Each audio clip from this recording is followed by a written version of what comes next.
Тэгээ шилэн даасны тухай хууль 2015 оны 1 сарын 1-ээс эхлээд улс орон даяар хэрэгжиж эхэлсэнтэй холбоотойгоор энэ талаар одоо нийтийн нийгмийн форумоос биднийг арга зүйн одоо шилэн даасны тухай хуулийг хэрэгжүүлж байгаа тухайн үед одоо ямар одоо арга механизмаар яаж ажиллаж хөндлөнгийн үнэлгээ дүгнэлтийг хийж одоо үнэлгээ гаргах ёстой вэ? Энэ талаар биднэрт бас арга зүйн зөвлөгөө өгч ингэж хамтарч ажиллаж байна өнөөдөр хүртэл.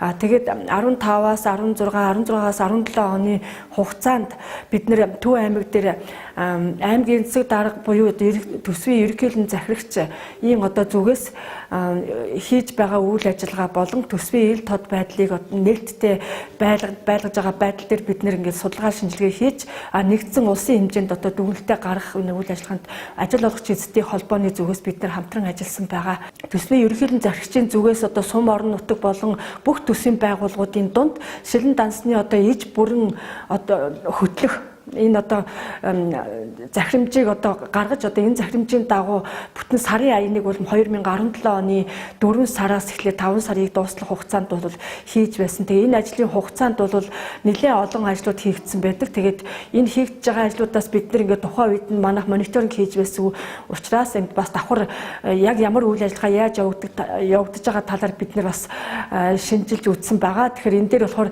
бүх төсвийн байгууллагууд дээр яг нэг шилэн дансны яг хуулийн дагуу одоо төсвийг одоо өөрсдийнхөө тэр зэс дээрээ байрлуулж одоо хугацаанд тавьж байгаа үгүй гэдэг бүх юм дээр нь шинжилгээ судалгаа хийж дотоод аудит болон одоо тэр шилэн дансны талаар одоо ажиллаж байгаа тэр байгууллагын зүгээс бас нэлээх арга хэмжээнүүд бол авагдчихсэн. Тэгээд энэ дээр одоо төсвөө гүйцэд мэдээлэл тавихгүй байгаа албан тушаалтны хүртэл одоо хариуцлага тооцох бүр сумаар нь байгуулгаар нь ингэж жагсаалт гаргаад бас нэлээх арга хэмжээ авах талаар бол ажилласан байгаа. Бас зарим нэг одоо засаг сайжруулагч юм уу бас биднэрт өгүүлэгдэт байгаа бас нэг ажлууд байгаа. Тэрэн дээр нэгдүгээрт нь бол иргэний танхим нэг одоо ажилуулахгүй болгоцсон байгаа. Хэрвээ өмнө бол иргэний танхим ажилдаг байхад төсөв хэлэлцлээ телевизээр гарлаа бүх мэдээллүүдийг ингээд шууд иргэний танхимд байрлуулцдаг. Бид нэр тодорхой хэмжээгээр төсөв сонирхож байгаа тэр байгууллагууд нь очиод ингээд үзэж хараад мэдээллүүдээ аваад ингээд сувгаараа танилцахад бас нээлттэй байдаг байсан.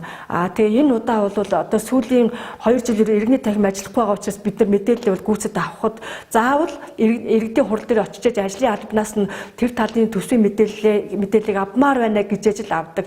Түүнээс бол одоо ингээд шууд ингээд бүх мэдээллүүдийн нийт дээр гарахгүй байгаа учраас бид нар мэдээлэл бол хангалттай гэж чөлөөтэй өөрийнхөө авах боломжгүй байгаа. Үүнийг бол одоо аймаг орон нутгийн зүгээс бол анхааралтай авах хэрэгтэй гэж бид нар үздэг. Бас нэг дараагийн ажил нь бол ер нь иргэдийг одоо нэг гүйцэд оролцуулахгүй иргэдийн дунд одоо энэ төсөв санхүүтэй холбоотой төсөл хилцэж байхдаа бүр хэлэлцэх шатандаа бол иргэдийн одоо сэтгэл одоо бүх тэр сонирхлыг төрүүлэх хэмжээний одоо хэлэлцүүлэг юм уу нийтийн сонсголт хийгээд ингээд олон нийтийг хамарсан ийм хүчтэй тийм өрнүүлэх юм ажлууд ерөөсөө явагдахгүй байгаа. Тэгэхээр энийг бол яг хуулийн дагуу ингээд баг дээр ч юм уу тэр сонирхсан бүлэг байгуулгаар ч юм ингээд төсвийг хилцүүлээд ингээд тэр нь бол ингээд ил тод нээлттэй телевиз ариадгаар ингээд дамжаад явдаг бол хүн болгон бас ингээд чихээс ортоолгоод нүдэд нэгээд ингээд харахад бол биднэрт бас боломжтой байх тал байгаа. Тэгэхээр энэ тал дээр ерөөсөө хүн хүсхийн болбол тэр мэдээлэл нь жоохон нээлттэй болох гээд байдаг. Хүсэхгүй бол ерөөсөө тэр зүгээр төсөв хилцэж явах явцад нөгөө ТБС юм уу эсвэл төв телевизээр бол ингээд яг төсвийн нөгөө хилцүүлэг батлах үйл явц нөгөө иргэдийн нийтийн том хурлаараа бол ингээд шууд нэвтрүүлэг бол явагдаад байдаг. Наа нь бол ийм үе шаттай ажлууд нэр хангалтгүй байгаа гэдгийг бид нэр бас анхаарч үзэж байгаа. Тэгээ энэ талаар бол бид нэр одоо төсвийн ерөнхийлөн захирагч тэгээд төсвийн одоо бусад байгууллагуудын одоо удирдлагуудад бас энэ талаар бас анхаарал хандах тал дээр нь бид нар бас энэ талын одоо зөвлөгөө өгөх гэж бид нэр дотроо бас маш их ярьж байгаа.